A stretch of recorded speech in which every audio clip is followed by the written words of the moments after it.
Já vám všem chci strašně poděkovat, že vám není jedno, jak se stát stará o svoje památky.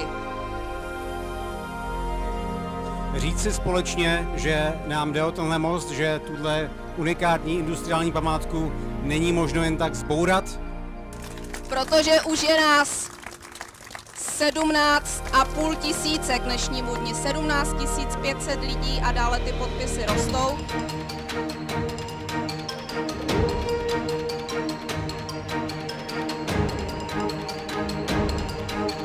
Je to jenom o té vůli, zda chceme, a já si myslím, že tak jako stát žádá, aby soukromý majitel opravil nádraží Vyšehrad, tak by stát měl ukázat sám vzor a opravit tuto kulturní památku železniční most.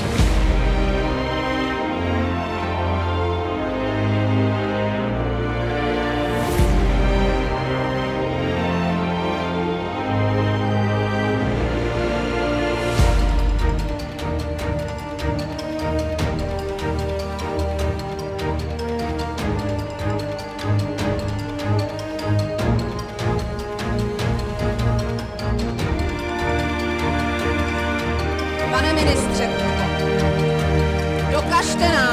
dokažte svým voličům, že uvažujete moderně a že chcete naši dopravu dovést do 21. století, ale ne za cenu devastace kulturního dědictví.